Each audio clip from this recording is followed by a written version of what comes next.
Hi friends, welcome back to Chaitu Megha YouTube channel. So ಇವತ್ತಿನ recipe ಬಂದು ಹೆಸರು ಕಾಳು ಗೊಜ್ಜು. ಅದಕ್ಕೂ ಮುಂಚೆ ಇನ್ನು ಯಾರ್ಯಾರು ನನ್ನ ಚಾನಲ್ ಸಬ್ಸ್ಕ್ರೈಬ್ ಮಾಡಿಲ್ಲ ಸಬ್ಸ್ಕ್ರೈಬ್ ಮಾಡ್ಕೊಳ್ಳಿ, ಬೆಲ್ ಐಕಾನ್ ಒತ್ತಿ.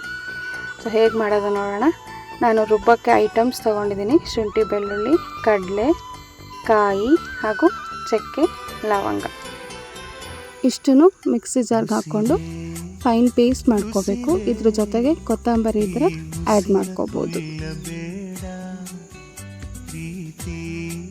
ಹೆಸರಲಿ ಈ ಹೃದಯ ಗೆಲ್ಲಬೇಡ, ಕಣ್ಣೀರಲಿ ಬೇಯುತ್ತಿದೆ ಮನಸ್ಸು. ಹೆಸರು ಕಾಳನ್ನ ನಾನು 5 to 6 hours ಮುಂಚೆನೇ ನೆನೆಸಿಟ್ಕೊಂಡಿದ್ದೆ. ಈಗ ಒಂದು ವಿಷಲ್ ಕೂಗಿಸ್ಕೊಂಡಿದ್ದೀನಿ.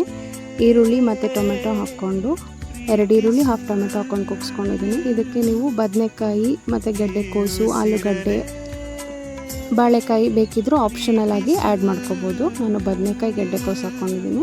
ನೋಡಿ ರುಬ್ಬಿದಾಯಿತು. ಈಗ ಅದಕ್ಕೆ ನಾನು 2 to 3 ಸ್ಪೂನ್ಸ್ ಸಾಂಬಾರು ಪೌಡ್ರ್ ಹಾಕ್ಕೊಂಡು ರುಬ್ಕೊಂಡಿದ್ದೀನಿ. ಈಗ ಒಗ್ಗರಣೆಗೆ ಟೊಮೆಟೊ, 1/4 ಇಂಚು ಶುಂಠಿ ಹಾಗೂ 1 ಈರುಳ್ಳಿ ತೊಗೊಂಡಿದ್ದೀನಿ. ಇನ್ನೊಂದು ಕಡೆ ಸ್ಟವ್ ಮೇಲೆ ಕಡಾಯಿ ಇಕ್ಕಿ ಎಣ್ಣೆ ಕಾಯಿಸ್ಕೋಬೇಕು. ಸ್ವಲ್ಪ ಎಣ್ಣೆ ಹಾಕ್ಕೊಳ್ಳಿ. 3 to 4 ಟೇಬಲ್ ಸ್ಪೂನ್ಸ್ ಆಗುವಷ್ಟು ಎಣ್ಣೆ ಹಾಕ್ಕೋಬೇಕು. ಅದಕ್ಕೆ ಸಾಸಿವೆ ಚೆನ್ನಾಗಿ ಚಟಪಟ ಅಂತ ಅಂದಮೇಲೆ ಹಚ್ಚಿಟ್ಕೊಂಡಿರೋ ಶುಂಠಿ ಹಾಕ್ಕೊಳ್ಳಿ. 1/4 ಇಂಚ್ ತೊಗೊಳ್ಳಿ, ಶುಂಠಿ ಸಾಕು, ಜಾಸ್ತಿ ಬೇಡ. ಆಮೇಲೆ ಈರುಳ್ಳಿ, 1 ಈರುಳ್ಳಿ ಉದ್ದುದ್ದು ಕಚ್ಕೊಂಡಿರೋದು ಈರುಳ್ಳಿ ಹಾಕ್ಕೋಬೇಕು. ಸ್ವಲ್ಪ ಕರಿಬೇವು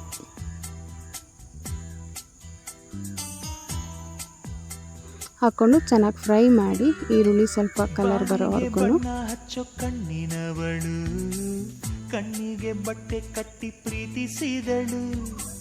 ಸೊ ಚೆನ್ನಾಗಿ ಫ್ರೈ ಮಾಡ್ಕೊಳ್ಳಿ. ಫ್ರೈ ಆದಮೇಲೆ ನಾನು ಕುಕ್ಕರಲ್ಲಿ ಬೇಯಿಸಿಟ್ಕೊಂಡಿದ್ನಲ್ಲ, ಅದಕ್ಕೆ ಒಂಚೂರು ಅರಿಶಿನ ಹಾಕ್ಕೊಂಡು ಸ್ವಲ್ಪ ಸ್ಮ್ಯಾಶ್ ಮಾಡ್ಕೊಳ್ಳಿ. ತುಂಬ ಸ್ಮ್ಯಾಶ್ ಮಾಡಬೇಡಿ, ಕಾಳು ಬಾಯಿಗೆ ಸಿಗಲಿ. ಸ್ವಲ್ಪ ಸ್ಮ್ಯಾಶ್ ಮಾಡ್ಕೊಳ್ಳಿ, ಎಷ್ಟಾಗುತ್ತೋ ಅಷ್ಟು. ಈಗ ನೋಡಿ ಫ್ರೈ ಆಗಿದೆ. ಅದಕ್ಕೆ 1/2 ಟೊಮೆಟೊ ಹೆಚ್ಚಿಟ್ಕೊಂಡಿದ್ನಲ್ಲ, ಅದನ್ನು ಹಾಕ್ಕೊಂಡು ಫ್ರೈ ಮಾಡ್ಕೊಳ್ಳಿ. ಚೆನ್ನಾಗಿ ಫ್ರೈ ಆದಮೇಲೆ ಬದನೆಕಾಯಿ ಮತ್ತು ಗೆಡ್ಡೆಕೋಸು ಹೆಚ್ಕೊಂಡಿದ್ವಲ್ಲ, ಅದನ್ನು ಹಾಕ್ತಾಯಿದ್ದೀನಿ ನಾನು. ಅದನ್ನು ಎಣ್ಣೆಲಿ ಚೆನ್ನಾಗಿ ಫ್ರೈ ಮಾಡ್ಕೊಳ್ಳಿ. ಬದನೆಕಾಯಿ, ಗೆಡ್ಡೆಕೋಸು ಸ್ವಲ್ಪ ಬೇಯೋವರೆಗೂ ಚೆನ್ನಾಗಿ ಫ್ರೈ ಮಾಡ್ಕೊಳ್ಳಿ ಎಣ್ಣೆಲಿ. ಒಂದು ಸಾರಿ ನನ್ನ ಪ್ರೀತಿಸು,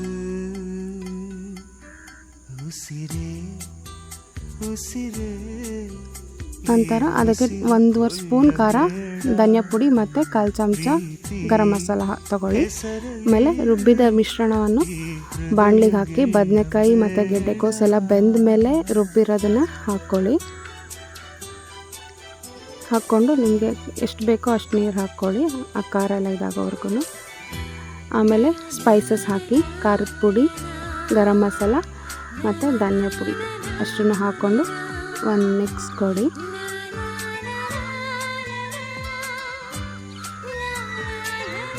ಅದೆಲ್ಲ ಚೆನ್ನಾಗಿ ಮಿಕ್ಸ್ ಆಗಲಿ. ಖಾರ ಮತ್ತು ಸ್ಪೈಸಸ್ ಎಲ್ಲ ಮಿಕ್ಸ್ ಆದಮೇಲೆ ಕವರ್ ಮಾಡಿರ್ಬೇಕು. ಎಣ್ಣೆ ಚೆನ್ನಾಗಿ ಬಿಟ್ಕೋಬೇಕದು. ಎಣ್ಣೆಲ್ಲ ಚೆನ್ನಾಗಿ ಬಿಟ್ಕೊಂಡ್ಮೇಲೆ ನೋಡಿ ಈ ಥರ ಬರುತ್ತೆ. ಎಣ್ಣೆಲ್ಲ ಚೆನ್ನಾಗಿ ಬಿಟ್ಕೊಂಡ್ಮೇಲೆ ಬೇಯಿಸಿ ಸ್ಮ್ಯಾಶ್ ಮಾಡ್ಕೊಂಡಿದ್ವಲ್ಲ ಹೆಸರು ಕಾಳನ್ನ, ಅದನ್ನು ಅದರೊಳಗೆ ಹಾಕ್ಕೋಬೇಕು. ಹಾಕ್ಕೊಂಡು ಚೆನ್ನಾಗಿ ಮಿಕ್ಸ್ ಮಾಡಬೇಕು. ಮಸಾಲೆಗೆ ಚೆನ್ನಾಗಿ ಮಿಕ್ಸ್ ಮಾಡಿ, ಆ ಮಸಾಲೆ ಎಲ್ಲ ಚೆನ್ನಾಗಿ ಹೊಂದ್ಕೊಳ್ಳೋ ಥರ ಹೆಸರು ಕಾಳಿಗೆ ಮಿಕ್ಸ್ ಮಾಡಿ ಸ್ವಲ್ಪ ಹೊತ್ತು ಮುಚ್ಚಬೇಕು.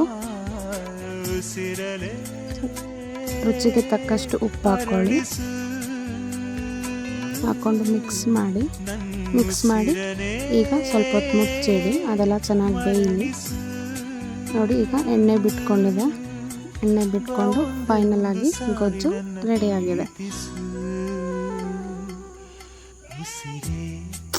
ಇದನ್ನು ದೋಸೆ, ಚಪಾತಿ ಹಾಗೂ ಪುರಿಗೇನು ಮಾಡ್ಕೋಬೋದು, ಚೆನ್ನಾಗಿರುತ್ತೆ. ಸೊ ಫೈನಲ್ ಆಗಿ ಹೆಸರು ಕಾಳು ಗೊಜ್ಜು ಸವಿಯಲು ಸಿದ್ಧ. ಈ ವಿಡಿಯೋ ನಿಮ್ಗೆ ಇಷ್ಟ ಆದಲ್ಲಿ ಲೈಕ್ ಕೊಡಿ.